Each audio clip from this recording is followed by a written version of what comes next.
Have you ever wondered what the Johto gym leaders and Elite Four members would be like if you had to battle them in reverse order? Well, today, that's what we're gonna find out. I'll be going through each gym leader and Elite Four member, giving them teams that somewhat match the power of their counterparts base game teams in the Gen 4 remakes, Pokémon Heart Gold and Soul Silver. And as a little treat, I'll give each new leader a TM, since the Elite Four members don't usually give one to the player. So with that, let's get started.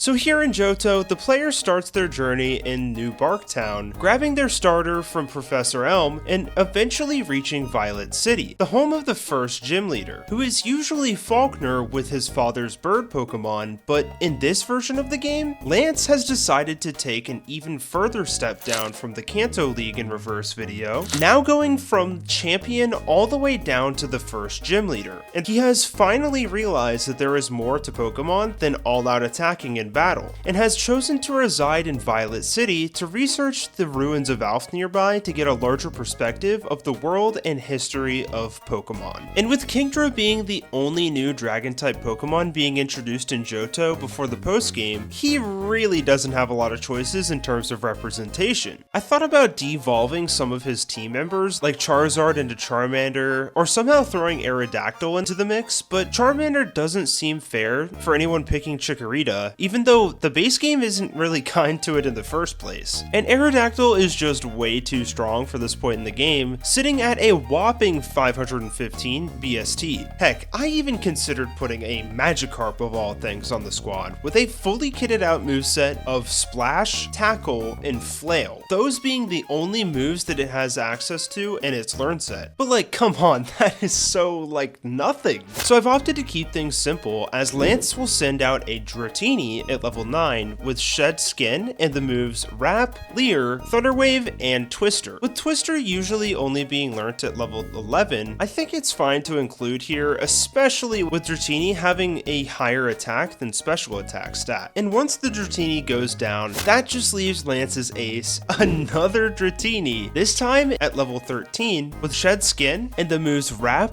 Twister, Thunder Wave, and Hidden Power, with Hidden Power being the TM of Lance's choice, making for a fun reference to not only the unknown within the ruins of Alph, but also to the themes of Johto as a whole, being a region focused more on the love of Pokemon than making for the most fierce competition. With the only Dragon-type TMs available in Heart Gold Soul Silver being Dragon Pulse and Dragon Claw, I thought Dragon Claw would have been way too powerful this early on, and Dragon Pulse has already been claimed by Claire, so why not do a little bit of cheating with a base 60 special Dragon-type move here to make things a little more balanced while also giving the player a fun move so central to Johto much earlier on in the game. Actually, Creations, before Generation 6, Hidden Power's base power varies from 30 to 70 depending on the user's IVs. Wait. Super Nerd Pat, what the heck are you doing here? Who let you into the recording studio? And wait, what happened to youngster Joey?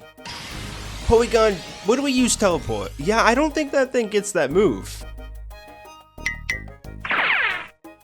So yeah, I actually didn't know anything about that before making this video, and after doing some research, I don't think the AI interprets what type the move actually is in Gen 4. So I think keeping Twister here ensures that a dragon move is used, while I think we can fix the Dratini's IVs in a way that makes their hidden power do roughly 60, as I think that's a solid number for its stats. Anyways, that's Lance's team as the first gym leader of the reversed Johto League. And if you haven't noticed by now, the levels are all going to be based on the base game levels, even though it's taken a ton of energy to resist the urge to make Lance's first Dratini level 11 instead. This method ensures that we don't make this version of the region incredibly more difficult or different than the original. Next up, the player will finally reach the second gym leader in Azalea Town, where Bugsy is usually residing, but Karen of the Elite Four has moved here in hopes of researching the shrine within Elix Forest, as it's been been rumored to be linked with the mythical Pokemon Celebi for some time. And I know Bugsy leads with his Ace and Scyther to make use of U-turn, but it wouldn't really make sense to do the same here. So Karen will start out with her Oddish at level 15, with Chlorophyll in the moves Absorb, Sweet Scent, Stun Spore, and Poison Powder. Oddish will function as a support mon by debuffing the player's Pokemon before her Ace comes out to the field. And I just love this inclusion here, even though it's not a dark type, as it connects with Karen's theme of just using her favorite Pokemon rather than the best. And with it being found in Elix Forest too, it just feels right. And next up, Karen will send out her Houndour at level 15 with Flashfire and the moves Leer, Ember, and Smog. With Bugsy's other teammates meant to act as fodder for U-turn strats, I figured it made sense to keep Karen's other teammates fairly simple as well. And with the ability Flashfire, the player better be careful using a fire type on that Oddish, as the AI might try to switch this guy in to boost his own firepower. And that just leaves her Ace, Umbreon at level 17, with Synchronize and the moves Quick Attack, Growl, Payback, and Sand Attack. The heavy hitter here is Payback, being the TM of Karen's choice, as it doubles in power from 50 to 100 if the user moves after the target, if the target switches out, or if the opponent uses an item, making this a somewhat comparable version of Pursuit while not dealing damage to the Pokemon before they switch out. And that is Karen's interesting team in the second gym position, filling Bugsy's shoes. And we'll go ahead and keep that Citrus Berry on the Ace here to mimic the items given to Pokemon in the base game, with Bugsy giving his Scyther a Citrus Berry as well, which we'll be doing across the board on future teams. And that means it's time to head to the big city of Johto, Goldenrod, the home of the infamous Whitney. And who might be able to fill the shoes of one of the most infamous gym fights in the series?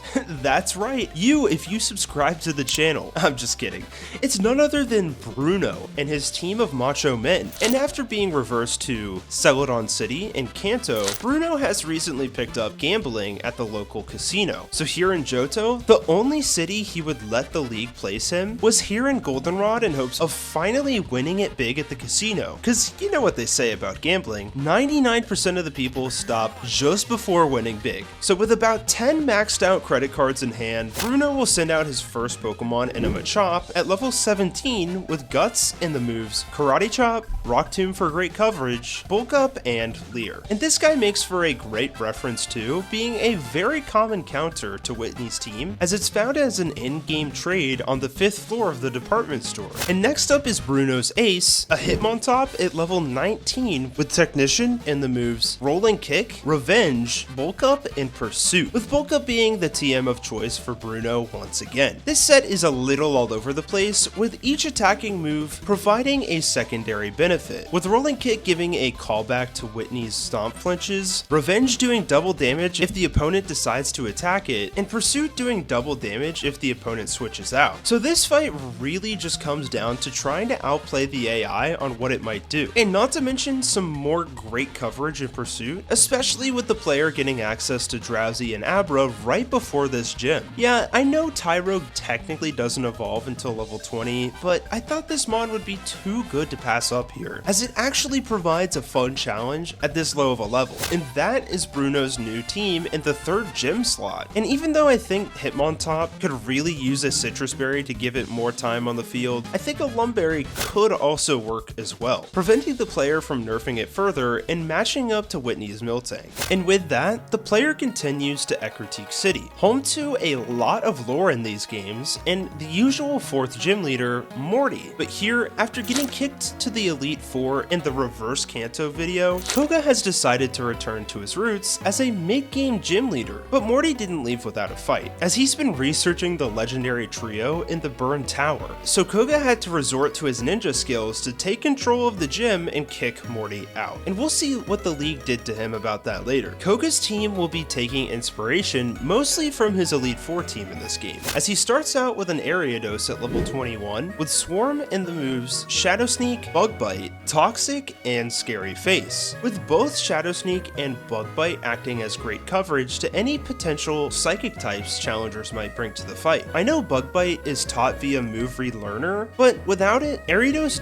wouldn't really be able to output much power at all. And on top of that, I know Spinarak evolves at 22, but I think it's fine here, as Morty's first two Pokemon are stuck at that low level 2, with Haunter being evolved before its usual level of 25 as well. Next out, Koga will throw his Coughing onto the field at level 21 with Levitate and the moves Assurance, Self-Destruct, Smog, and Smokescreen. With great coverage and Assurance and the somewhat controversial but necessary character move in Self-Destruct, this thing should not be slept on, as it may take out a Mon or two if the player isn't careful. That means Koga's ace out is next. His Crobat at level 25 with Inner Focus in the moves Cross Poison, Wing Attack, Confuse Ray, and Toxic. With Morty's Gengar getting access to Shadow Ball, I think it's totally comparable for Koga to have his Crobat with a great Poison type move in Cross Poison, and Toxic here being Koga's usual TM of choice. I thought it made sense to keep it here in Johto. And that just leaves Koga's Grimer in the back at level 23 with Stench in the moves Rock Tomb for speed control, Sludge, Minimize, and Disable. Even though I absolutely despise evasiveness strats, we just had to keep Minimize on Grimer here as it's such a large part of Koga's ninja aesthetic. And that's Koga's new team at the 4th gym position. And of course, I'll keep the Citrus Berry on the ace here to match Morty's. Now it's time to make our way all the way over to Cyanwood City, where Chuck usually resides. But here, Will of the Elite Four has taken a liking to the newly constructed Safari Zone out west due to it hosting a few Psychic-type Pokemon he hasn't seen before. And this guy is going to follow suit with the rest of the league by only having 2 Pokemon in the same vein as Chuck. So starting out, Will's gonna send out a Xatu at level 29 with Synchronize in the moves U-Turn, Psychic, Tailwind, and Confuse Ray. I really liked that in the base game, Will's first Xatu sports U-Turn, as it both functions as good coverage as well as offers great utility in switching out. So I thought, why not pair that here with Tailwind, a move it gets on level up, making it super easy to set it up and switch out to Will's new lead, a Slowking at level 31 with Own Tempo in the moves Yawn, Surf, Psychic, and Slack Off, holding a Citrus Berry too. I'd say that this strat isn't quite the best out there, as Tailwind only lasts for 3 turns before Gen 5, and Slowking's speed stat is so slow at 30 that doubling it doesn't really do much for it anyways. But I think even a little can go a long way in this situation, as getting even slightly faster damage may help increase the lifespan of this funny Johto cross-gen evolution. And if you haven't seen, Will's TM of choice here is Psychic for some good old stab damage. And that's Will's gym team at the Gym 5 slot. I know Slowking isn't on Will's original E4 team, but it's just too good of a Johto rep to pass up, as it's very similar to Slowbro, so might as well throw it on, right? And with Will taken care of, the player can now return to Olivine City, where Jasmine usually calls home. But in this version of the game, Lance's cousin Claire has decided to take a vacation to the coast to give her water-based dragons some time outside of the mountainous regions surrounding Blackthorn City. And with Jasmine's original team consisting of 2 underleveled Magnemites and a Steelix, I think I know of just the thing to make this fight match up perfectly. So let's get started as Claire sends out her first Pokemon, an under-evolved Dratini at level 30 with Shed Skin and the moves Aqua Tail, Dragon Rage, Thunder Wave, and Dragon Rush. With both Magnemite and Dratini evolving at level 30, I thought this would be too good to miss. So to compensate with the underwhelming stats, I've gone ahead and thrown some more interesting moves on the Dratini, like Dragon Rush here. And that means Claire's second Mon has got to be a second Dratini, this time sporting the moveset of Iron Tail, Dragon Rage, Dragon Dance, and Secret Power to keep that chance of paralysis intact. Here, I thought throwing the Iron Tail TM on this guy acts as great coverage and a cool callback to Jasmine's TM of choice. And that just leaves Claire's ace, her Kingdra at level 35, with Sniper and the moves Brine,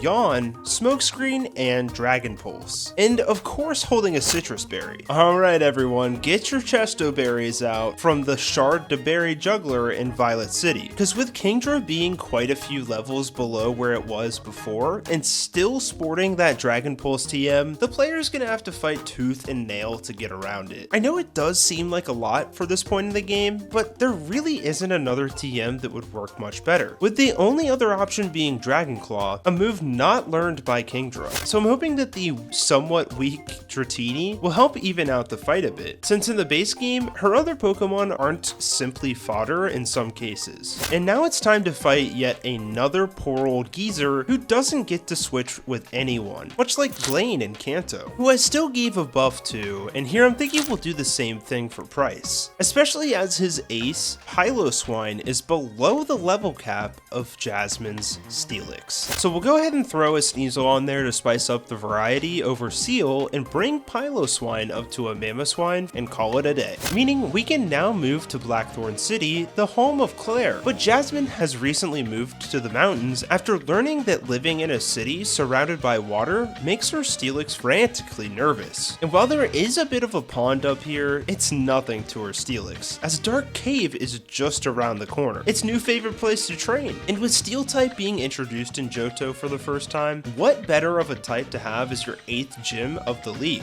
So now with a team of 4 Pokemon to match Claire's, let's see what Jasmine's got. First up, she'll send out a Fortress at level 38 with Sturdy in the moves Toxic Spikes, Spikes, Payback, and Explosion. And I think you can infer what the strategy is here with this one. That just means Skarmory is up next at level 38 with Keen Eye and the moves Steel Wing, Swords Dance, Aerial Ace, and Sand Attack. With this guy being found on Route 45 just below Blackthorn, I feel like it's a perfect addition to her team, not only to give more representation to a rarer Johto Pokemon, but also as it's got ground type immunity, acting as a great pivot for hopefully the AI to take advantage of. And with the setup potential in Swords Dance, there's not much this thing can't do, except Mega Evolve. Come on, Game Freak, I know it's coming in Legends EA. With that out of the way, Jasmine will send out her newly evolved Magnezone at level 38 with Magnet Pool and the moves Flash Cannon, Thunderbolt, Thunder Wave, and Tri Attack. Little creations. Oh my gosh, youngster Joey, you're alive? Thank goodness. What happened with that super nerd Pat guy? I do not want to talk about it. Oh, okay, well, now that you're back, what's up? Well, isn't Magnezone impossible to get in Johto since Game Freak didn't code in an area with a special magnetic field? Well, you are right about that. Is it not well known that Jasmine frequents the Sinnoh region to take part in contests? I wouldn't think it'd be too out of the question for her to have entered Mount Coronet and leveled up her Magneton at some point along the way, right? Yeah, I guess that makes sense. And not to mention with it having the TM Flash Cannon, implying that she's bested the Sinnoh region Steel type expert in Byron. Cause who hasn't? That guy is a pushover. I just can't pass up the many references here by letting her have a Magnezone. So it stays. Especially being in the 8th gym slot, I think the player will be able to handle it. And that just leaves Jasmine's new and improved ace, Steelix at level 41, with Rockhead in the moves Curse, Gyro Ball, Earthquake, and Ice Fang, with a Citrus Berry equipped as well. I thought the combo of Curse and Gyro Ball was too good here, so I thought why not replace Jasmine's TM of choice with it as well. In the base game, it's pretty upsetting that this guy doesn't get Earthquake, so why not bring it on at this point? And that is Jasmine's new and improved team in the 8th gym slot, leading to a refreshing last fight before the Indigo League. And with that out of the way, the player can take on the Kimono Girls in Ecruteak City and make their way to the Pokemon League, where they'll find a completely fresh set of Elite Four members. So let's get started. First up, the player will have to take on Chuck. And in any version of Johto, there just has to be a fighting type Elite Four member. But here, I'm hoping to make it slightly more difficult for the player to overcome, as he starts out with his Primeape at level 40 with Anger Point and the moves Cross Chop, Punishment, Rock Tomb, and U-Turn. You can tell I'm a fan of U-Turn leads, as it's a great way to make a quick escape, while Rock Tomb is here for some decent coverage and great speed control, as I've mentioned before. And I've even brought Punishment down here to prevent the player from setting up too much, as its base power increases by 20 for every stat stage increase that the opponent has set up. And the best part is, Rock Tomb's speed drops do not affect this, as it would drop the opponent's speed below normal. Next out is Chuck's Hitmonlee at level 41, with Reckless in the moves High Jump Kick, Meditate, Blaze Kick, and Fake Out, implying that Chuck has raised it from a Tyrogue. I really didn't want to throw the Hitmons onto Chuck's team, but there's not many better options for him. And that means his next Mon is a Hitmonchan at level 41 with Iron Fist, sporting a Punch-Out moveset of Mach Punch and the the elemental punches, as they provide great physical coverage here in Gen 4. Yeah, there's really not much I can say about this one, other than it will most likely be the mon that Chuck will send out when Primeape uses U-turn, since it's got such great coverage. And once that's taken care of, Chuck will send out a Machamp of its own at level 41 with Guts in the moves Cross Chop, Bullet Punch, Rock Slide, and Focus Energy. Since this guy is not Chuck's ace, I figured only giving it the Guts ability as opposed to no guard would make it feel more that way.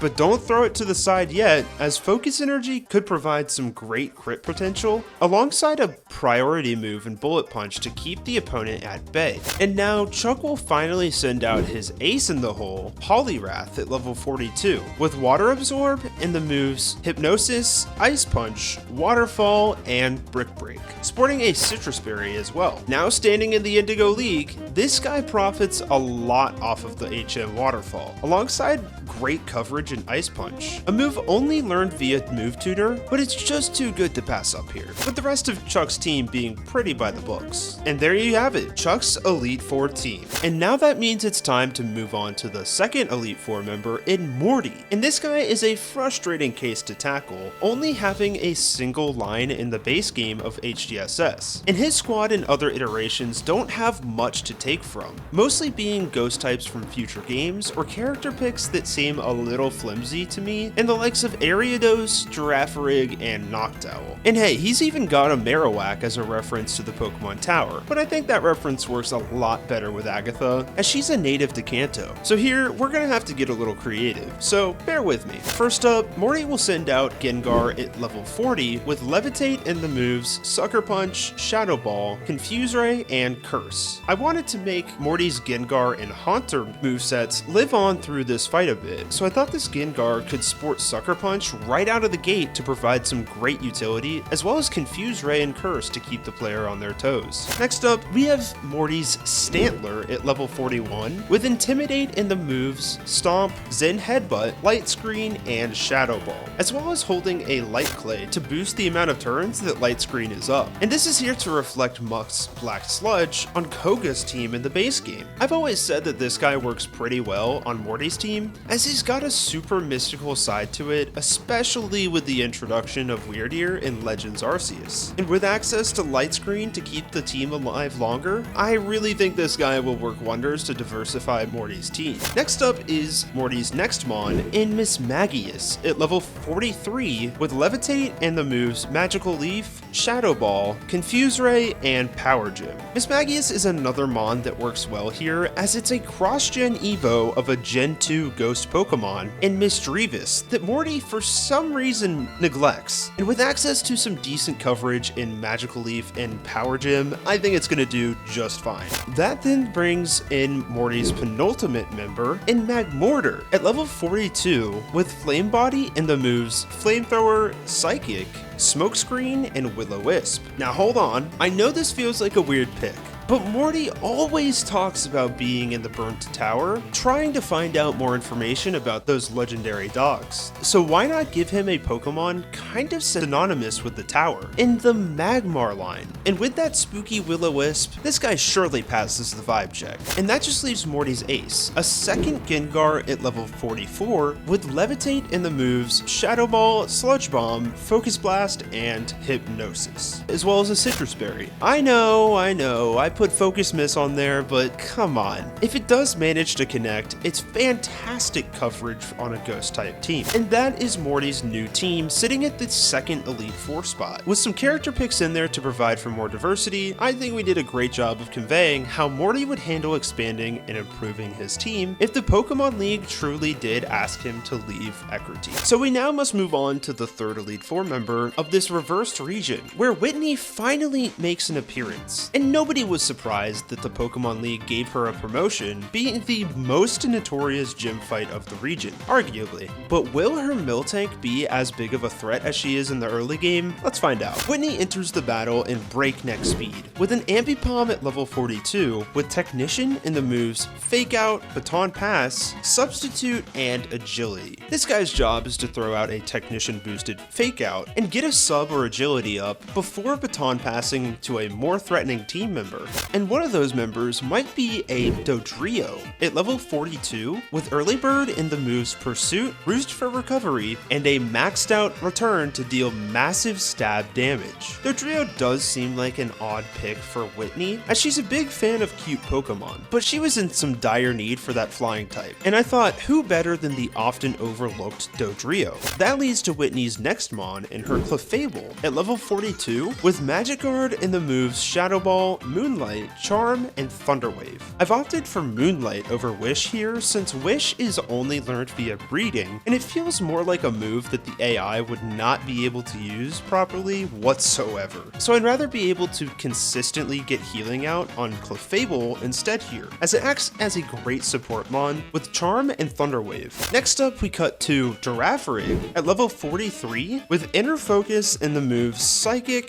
Headbutt, Calm Mind, and Sucker Punch. I know Calm Mind here only gives a boost to Girafarig's Psychic, but I think it'll really just mainly be using that move anyways, as it acts as a great way to ward off any fighting types to the rest of the team. And that just leaves Whitney's ace, her Miltank, now sitting at level 46 with Scrappy in the moves Milk Drink, Body Slam, Heal Bell, and Curse, with a Citrus Berry equipped. Here, Miltank is acting half as a great attacker with Body Slam and half as a support Mon with Heal Bell, being able to cure any status conditions from the rest of her team. But with the likes of Curse as a move taught via Move Tutor, the player will have to be hasty to get this thing down fast. And that is Whitney's Elite 14. We've got plenty of coverage as well as some fun picks to fill out her roster, alongside her classic Miltank, who's here to prove that that early game is not the only place where it shines. And that means we are on the final Elite 4 member, and the one and only Bugsy. And this kiddo is known for that Speed Demon Scyther wrecking teams in the early game as well, way before Whitney's Miltank. So let's see if he can fill out the rest of his team a little better than usual. Bugsy will start the battle with a Beedrill of all Mons at level 42 with Swarm and the moves Toxic Spikes, Poison Jab, Brick Break, and of course U-Turn. Brick Break being a TM move of fantastic proportion as it provides the best coverage it could ask for, where Toxic Spikes can hopefully be set to allow for some poison damage later on in the fight. Next up to the plate is Yanmega at level 42 with Tinted Lens and the moves Air Cutter, Silver Wind, Ancient Power, and Roost for that sweet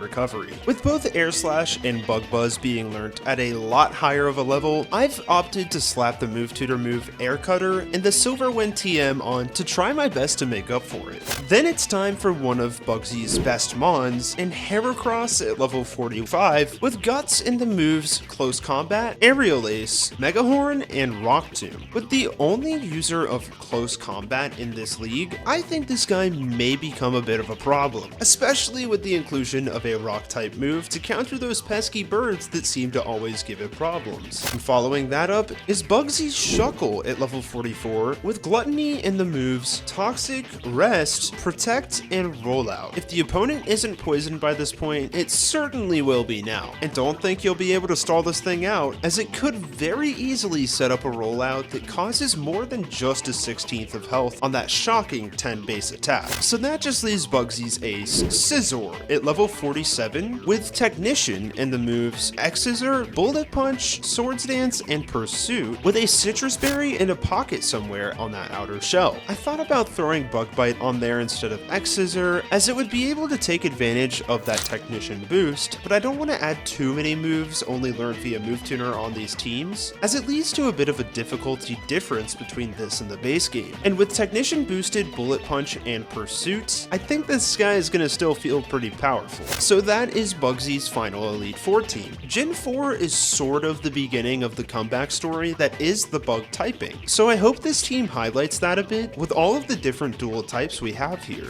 And just like that, the reversed Elite 4 has been defeated. But who could have possibly risen to defeat an Elite 4 comprised of fighting, ghost, normal, and bug types? Well, you'd certainly have to have a flying type or two on your team. Oh no, it's Faulkner, isn't it? Yup, that's right. In this version of the game, Faulkner's dad was a bit more infamous with his team of bird Pokemon, we'll say, as the champion is known to have a little less of a type to be confined to. So let's see how Faulkner can take advantage of that little perk. As he starts the battle with Honchkrow at level 46 with Super Luck in the moves Night Slash, Sucker Punch, Drill Peck, and Tailwind. Just like with Will's team, I've got a Tailwind setter here to start the fight off strong, as well as some powerful moves to keep the player on their toes. A fair addition to Faulkner's team, as it feels right in line with his character. Next out is Porygon 2 of all things, at level 49 with Download and the moves Recover, Thunderbolt, Thunder Wave, and Ice Beam. And this guy is purely meant to spread status, with Thunder Wave, and rock the boat a bit with some fun coverage. Yeah, I know Faulkner's supposed to lean more towards the natural world at large, but something about having this duck on the team just made sense from a team comp standpoint. And not to mention that it does resemble a bird, even though it's a bit, on the man-made side, but I think it could represent the change that Johto has been going through in the modern day as it adapts more modern technology, making it a great champ pick. Next up is Togekiss, another bird-adjacent mon, at level 49 with Serene Grace, and the moves Aura Sphere, Air Slash, Roost, and Ancient Power. I really just wanted this thing to go bananas on that Serene Grace, making for Air Slash flinches and Ancient Power Omni Boosts slightly more common. Even though Ancient Power is a move tutor move, I think it works so well to make Faulkner a greater threat. And now it's time for Faulkner's Gliscor, at level 48 with Hyper Cutter and the moves Earthquake, Fire Fang, Swords Dance, and X Scizor. A very not bird-like flying type Pokemon that is here purely because it's a banging design, with a fantastic typing for a loosely flying type only team. And besides, he's used him before, and with Fire Fang available to counter those pesky ice types looking for a free Oko, think again. In comes a little mon that Faulkner stole from Lance, Aerodactyl at level 48 with Rockhead and the moves Taunt to ensure that no shenanigans are employed against it, Earthquake,